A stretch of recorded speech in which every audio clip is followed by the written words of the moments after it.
আসসালামু আলাইকুম কৃষক বন্ধুরা, আপনি কি জানেন আউশ ধানের অনেক সময় দেখা যায় শীষ বের হয়েছে, সবুজ গাছ আছে কিন্তু ধান কাটার সময় দেখা যাচ্ছে অর্ধেকের বেশি চিটা হয়। এই সমস্যা প্রতি বছর লাখো কৃষক ক্ষতিগ্রস্ত হচ্ছে। আজকের ভিডিওতে আমরা জানবো আউশ ধানের চিটা কেন হচ্ছে, কি কি কারণে চিটা হয় এবং কিভাবে এই সমস্যা থেকে রক্ষা পাবেন। চিটা কি? চিটা হলো এমন ধানের দানা যার ভেতরে চাল তৈরি হয় না, শুধু খোসা থাকে, ভেতরটা ফাঁকা ও অপুষ্ট থাকে। ধানের শীষে ফুল ফোটার সময় পরাগায়নের ব্যর্থ হলে চিটা হয়। দানা বাঁধার সময় পুষ্টি ও পানির অভাব হলে চিটা হয়। স্বাভাবিক ধানে ৫ থেকে ১০% চিটা থাকতে পারে, কিন্তু ৩০ থেকে ৭০% চিটা মানে বড় সমস্যা। আউশ ধানে চিটার প্রধান কারণসমূহ। কারণ ১, তাপমাত্রার সমস্যা। আউশ ধান সাধারণত এপ্রিল থেকে আগস্ট মাসে চাষ হয়। এটি বাংলাদেশের সবচেয়ে গরম সময়। ক্ষতির ধরন: ফুল ফোটার সময় তাপমাত্রা ৩৫°C এর বেশি হলে পরাগরেণু নষ্ট হয়ে যায়। পরাগায়ন সম্পূর্ণ না হলে দানা বাঁধে না, চিটা হয়। রাতের তাপমাত্রা বেশি হলে শোষণ বেড়ে যায়, খাদ্য সঞ্চয় কমে যায়। সমাধান: বিকেলে হালকা সেচ দিন। মাঠে পানি থাকলে তাপমাত্রা কিছুটা কমে। কারণ ২, খরা বা পানির অভাব। আউশ মৌসুমে অনেক সময় বৃষ্টি অনিয়মিত থাকে। ফুল ফোটার ৭ থেকে ১০ দিন আগে ও পরে পানির অভাব হলে সবচেয়ে বেশি ক্ষতি হয়। পানির অভাবে পরাগরেণু পরিপক্ক হয় না। দানা বাঁধার পরও পানির অভাবে দানা পুষ্ট হয় না। সমাধান: থোর আসার সময় থেকে ফুল ফোটা পর্যন্ত জমিতে ৩ থেকে ৫ সেন্টিমিটার পানি ধরে রাখুন। কারণ ৩, পুষ্টির অভাব বা অসামঞ্জস্য। নাইট্রোজেনের সমস্যা। বেশি ইউরিয়া দিলে গাছ বেশি সবুজ হয় কিন্তু দানা কম পুষ্ট হয়। কম ইউরিয়া দিলে শীষের খাদ্য সরবরাহ কমে। পটাশের অভাব।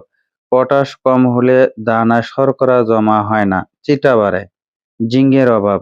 জিংকের অভাবে পরাগরেণু দুর্বল হয়। বাংলাদেশের অনেক জমিতে জিংকের ঘাটতি আছে। সমাধান: থোর আসার আগে এমওপি, পটাশ এবং বোরন স্প্রে করুন। কারণ ৪, পোকামাকড়ের আক্রমণ। গলমাছি। কুশি পর্যায়ে আক্রমণ করে, শীষ বের হয় না বা চিটা হয়। বাদামি ঘাস ফড়িং। গাছের গোড়া থেকে রস চুষে নেয়, গাছ দুর্বল হয়ে পড়ে, দানা পুষ্ট হয় না।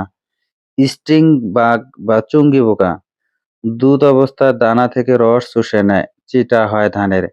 সমাধান: নিয়মিত মাঠ পরিদর্শন করুন, পোকা দেখলে সঠিক কীটনাশক ব্যবহার করুন। কারণ ৫, রোগবালাই। ব্লাস্ট রোগ। ছত্রাকজনিত রোগ।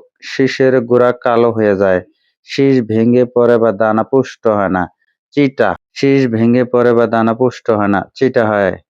শীষ ব্লাস্ট আউশ মৌসুমে সবচেয়ে বেশি ক্ষতিকর। Bacterial leaf blight. পাতা হলুদ হয়ে মরে যায়, সালোক সংশ্লেষণ কমে যায়, দানায় খাদ্য যায় না। সমাধান: থোর আসার সময় ট্রাইসাইক্লাজল বা অনুমোদিত মাত্রা ছত্রাকনাশক স্প্রে করুন। কারণ ৬, অতিরিক্ত বৃষ্টি ও মেঘলা আবহাওয়া। ফুল ফোটার সময় টানা বৃষ্টি হলে পরাগরেণু ধুয়ে যায়। মেঘলা আবহাওয়াতে সূর্যের আলো কম পায়, শর্করা কমে যায়। আর্দ্রতা বেশি হলে ছত্রাক রোগ বাড়ে। কারণ ৭, ভুল জাত নির্বাচন। স্থানীয় আবহাওয়ার সাথে মানানসই। কারণ ৭, ভুল জাত নির্বাচন। স্থানীয় আবহাওয়ার সাথে মানানসই নয় এমন জাত লাগালে চিটা বেশি হয়। হাইব্রিড ধানের সঠিক পরিচর্যা না হলে চিটা বেশি হয়। দেরিতে বপন করলে ফুল ফোটার সময় অতিরিক্ত গরম পড়ে। সমাধান: বিরিধান ৪৮, বিরিধান ৫৫, বীণা ধান ৭। এই জাতগুলো আউশে ভালো ফলন দেয়। কারণ ৮, মাটির সমস্যা। অম্লীয় মাটিতে পিএইচ কম, পুষ্টি শোষণ কমে যায়। জলাবদ্ধতার শিকড় পচে, গাছ দুর্বল হয়, চিটা বাড়ে। অতিরিক্ত লবণাক্ততায় দানা বাড়ে না।